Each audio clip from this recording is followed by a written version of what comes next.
Cool. Thank you for having me today. Today we have a presentation about accountability and engagement. This is normally a 40-minute presentation with my partner Elias, but he's not here today.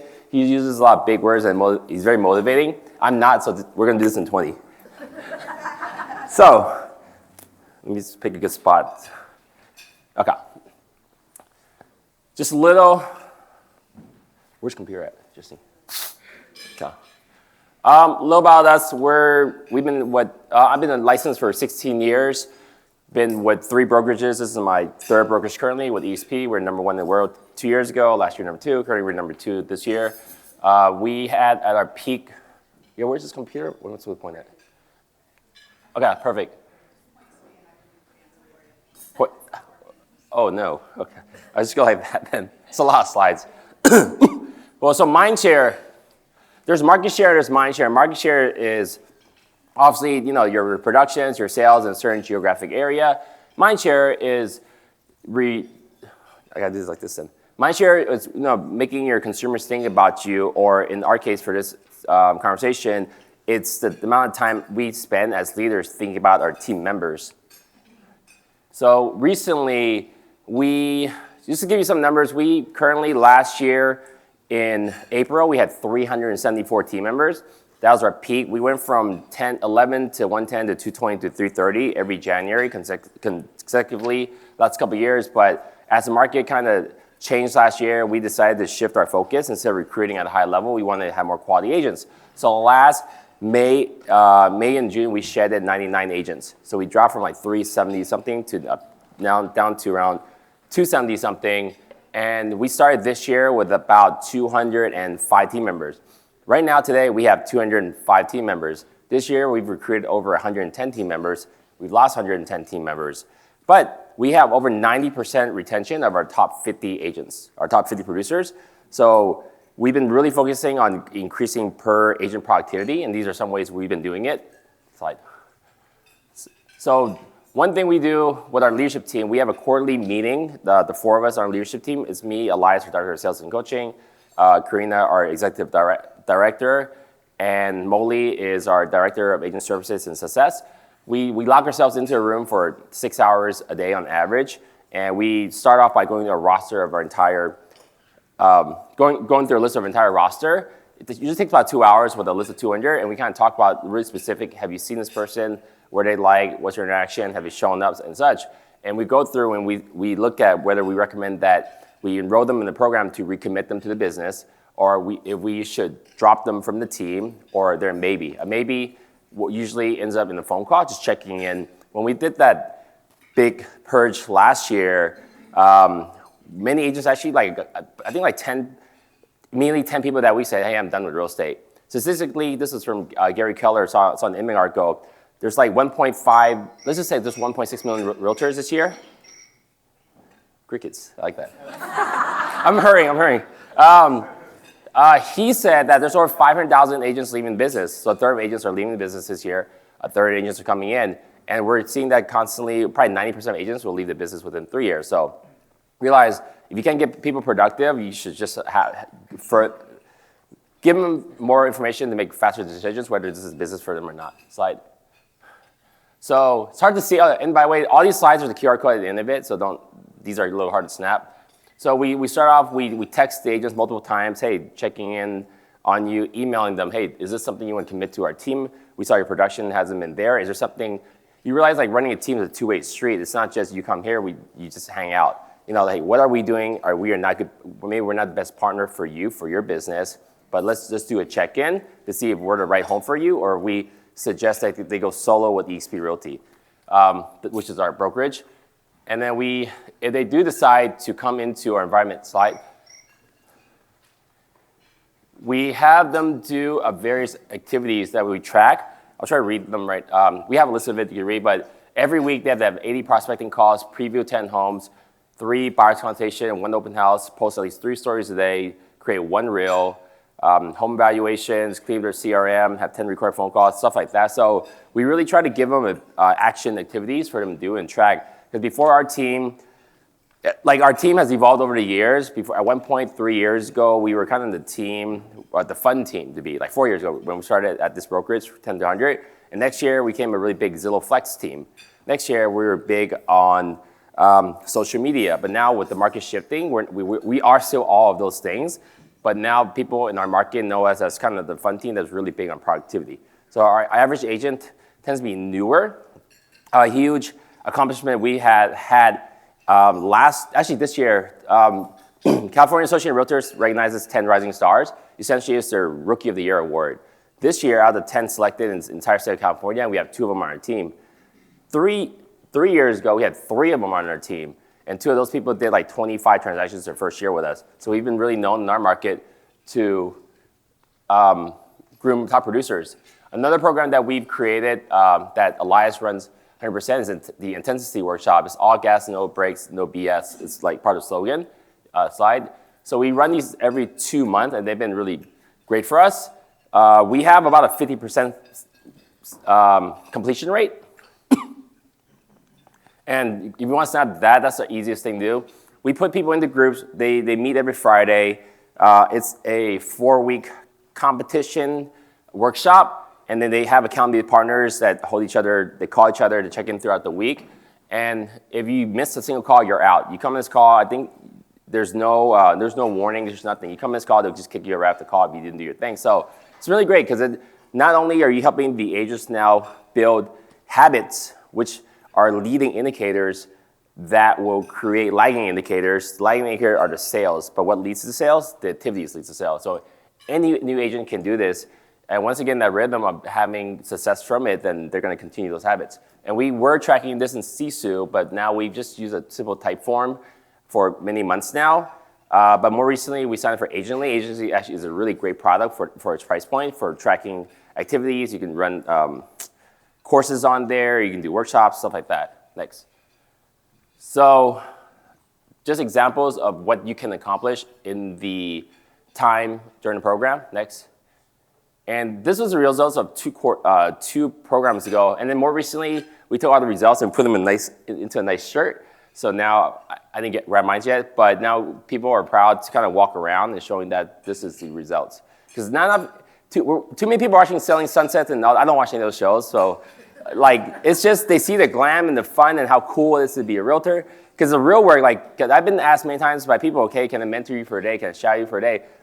Yeah, it's like, you actually don't want to. There's nothing going on. Like, my most productive work is staring at a screen, doing emails, checking on these numbers, right? It's not the sexy, cool, fun parts of the day, so it's really hard for people to see that, but our agents understand this. And then while you're doing this stuff, you can record yourself door knocking, you can record yourself making reels, you can record yourself going to prep your listing and such. So that's worked really well for us, and a lot of people are scared to sign up for it, and now we recently opened up to other companies and brokerages and had them in, and we had our highest completion rate. We had like 40 people in our program. Last month, 26 people completed it. Thanks. Shiloh is a new tool that we started using. It's one of our favorite new tools. Next. I think Justin created a program. He's a big part of like the YLOPO Follow Boss environment. But one of the things we love about this tool is it analyzes all your recorded calls inside Follow Boss, and then it'll give you talking points. It'll measure. It'll give you tips. Hey, you didn't ask for the close. You didn't say this, or you dragged this conversation too long, and it scores you, which is pretty amazing. So I don't run any of this stuff, so I'm just giving you the higher level view, and whether the call is neutral or not. Neutral is great because not every call is going to close something. But we have like 1,000 minutes a month right now we pay for, and then this gives a great coaching opportunity because if you're a sales manager, a newer sales manager, you're not really sure what to talk about. Before, like literally for the last couple of years, I had a full-time VA and a local person listening to every single Zillow call. And on the scoreboard, did they do ALM? Did they say this? Did they book the appointment? Did they greet themselves? Did they say their company? But that's a lot of work to manually listen to every call. And some of our top producers had really bad calls because they went for 20 minutes. You shouldn't be on a 20-minute call with a first-time new potential client. You're trying to book the appointment. So this program gives us an overall look, and then that way right now, currently with our Zillow team, you can pick that up outside. With our Zillow team, instead of like group, we were doing that for a while. Group accountabilities meetings are Zillow team members, and by the way, Zillow is only 9% of our business because for bigger teams you expect a lot more. But online leads like 15% of our business. But it's a great way for the agents to understand metrics and what they're being tracked on. So we're doing pipeline checks every single week, 10, 15 minutes for an agent, deep dive into their stuff, and then move on. That's been way more for us. I think has worked a lot better than doing a group session. Next. Elias, my partner, director of sales, he holds coaching calls every Monday, Wednesday, Friday, open to everyone. And these are the topics. Usually we get about 50 people on any given time. Next. And then we use Otter for their emails, we recap them, and then we extract the part of the videos for YouTube. And then using other AI software that I mentioned here, we'll also turn the best parts of it into blogs and goes out into a weekly newsletter. So we use not only the coaching calls to train agents as a recruiting tool, we're also using it to bring more information to the database, which is also another recruiting tool. Next. This gets sent out. This is home. We didn't want to pay for Sisu. We were using Sisu a couple of years, great product. We didn't use Sisu because we couldn't get adoption for everyone, and we didn't want to pay for 200 seats. So then we just created our own type form, which is free. If you don't have Monday, we use Monday at a very high level. You can use a Google form. As long as they're tracking something, if you have a smaller team, a spreadsheet might actually make more sense for a lot of you. But the whole point is, too many agents come into business and not know what to do. If you give them a checklist of what to do and you have them stick to it, they're going to be successful at some point. For 90% of agents, there are some people that just cannot get a deal. Like, this is very rare. I'll say, from my experience, having hired over 700 agents in the last 4 years, if you work hard enough, you're going to be successful. But some people just don't have an it factor. They're not salespeople. They're not charismatic. They don't know how to talk. They're just not the right profession for them. But I think 90% of people will be successful if they just stick to a program. Next. Yeah, so we have our agents track their stuff, and the agents are super competitive. Next. I should go back one slide, sorry. 2 slides. So then, how do you reward the activities? So right now, every 2 months, we do a hustlers lunch, where we reward the most conversations, the most appointments met, hours working in the business, or hours working on the business, and there's 4 winners for that month, and next month, same thing, 4 winners. So usually these lunches have between 4 to 8 people at them. We recognize them for working. And if you guys could follow Instagram, The Fast Agents, you see that every time we do one of these lunches, we'll do a recap video, because recognition rewards the activities, which also helps with retention. And then another thing we started doing like 3 years ago, we take the top 3 units for the month and top 3 volume for the month, and every quarter we take them to a nice fancy dinner. It's usually a couple $1,000s, but that's like literally 1 escrow.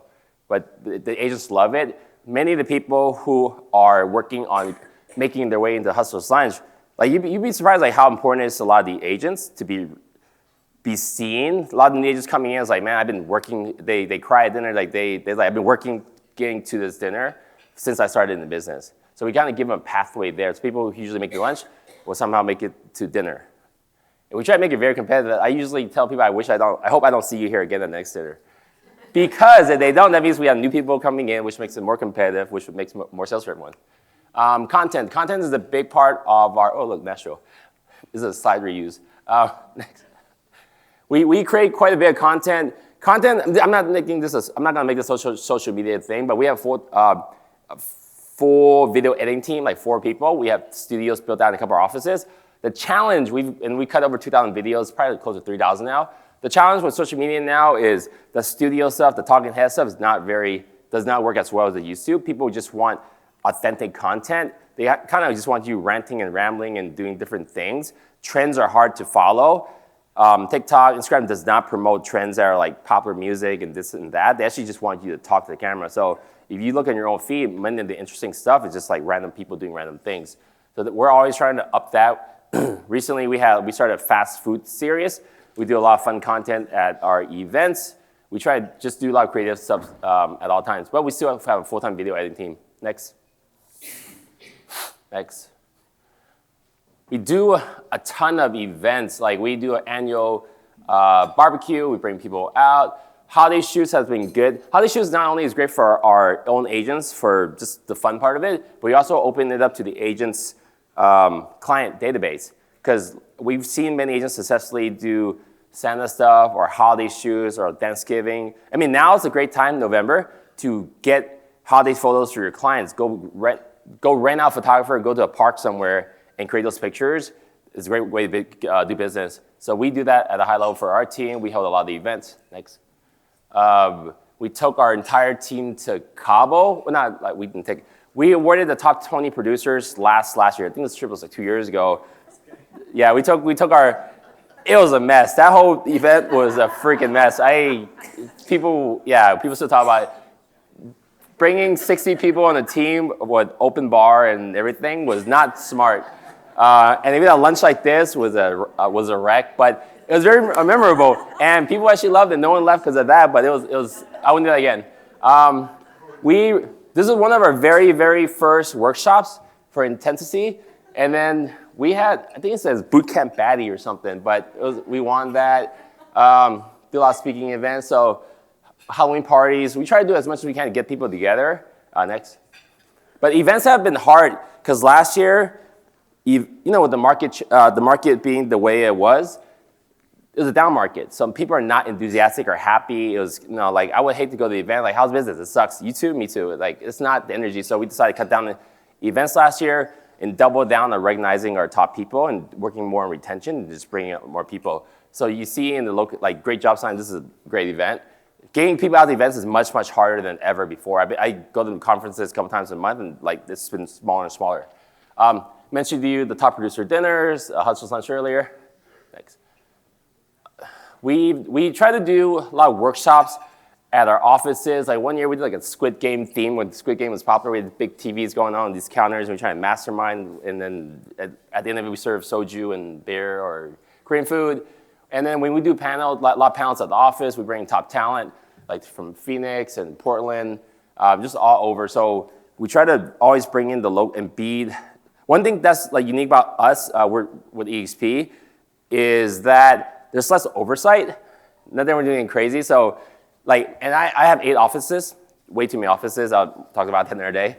Opened 5 of them 2 years ago. But we have the freedom to bring people together without corporate like yelling at us about something. That's not going to be the case with many other companies. So we've been able to grow successfully because we bring in everyone and make ourselves community.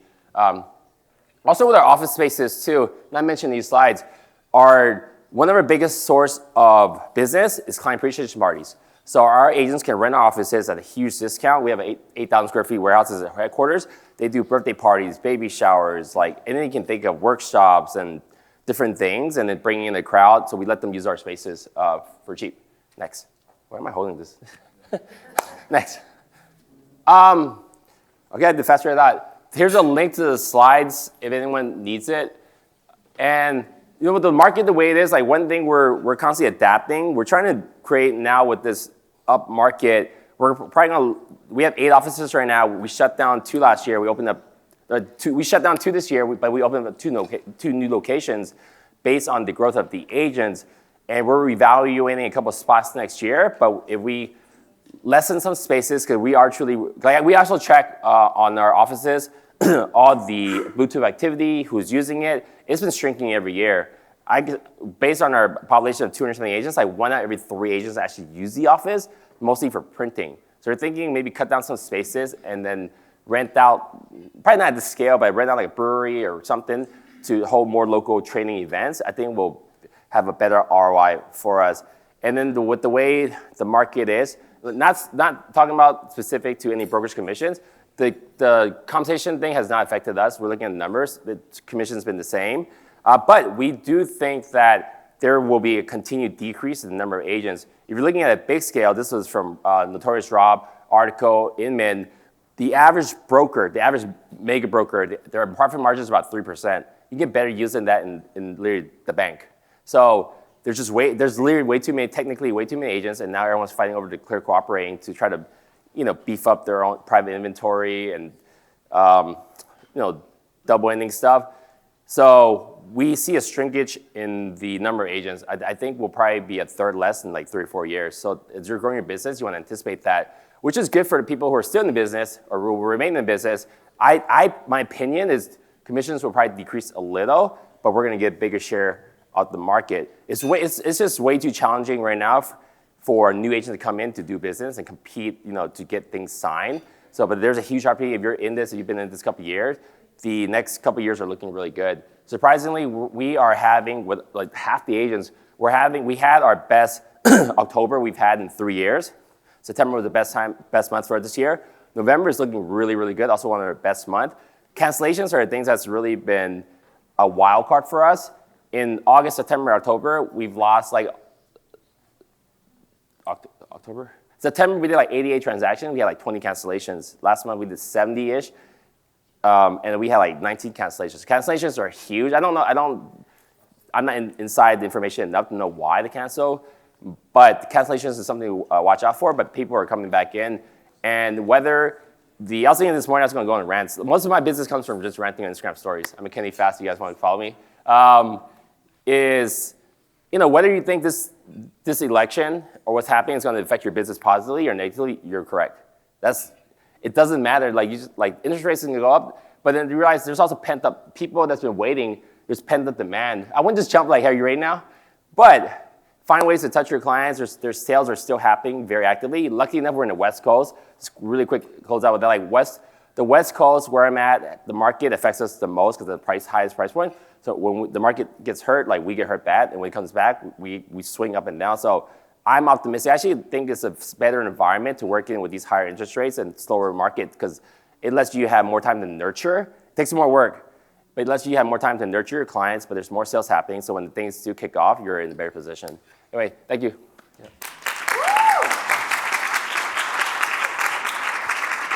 Wait, I'm still on it. Yeah. Thank you.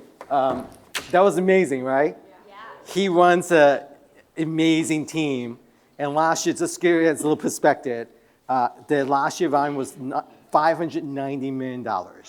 So take it in, and everything he said to you, it works. And that's why where they are today. But we're going to bring up to the next panel. Kenny, you can come back up. And Emily, and go on.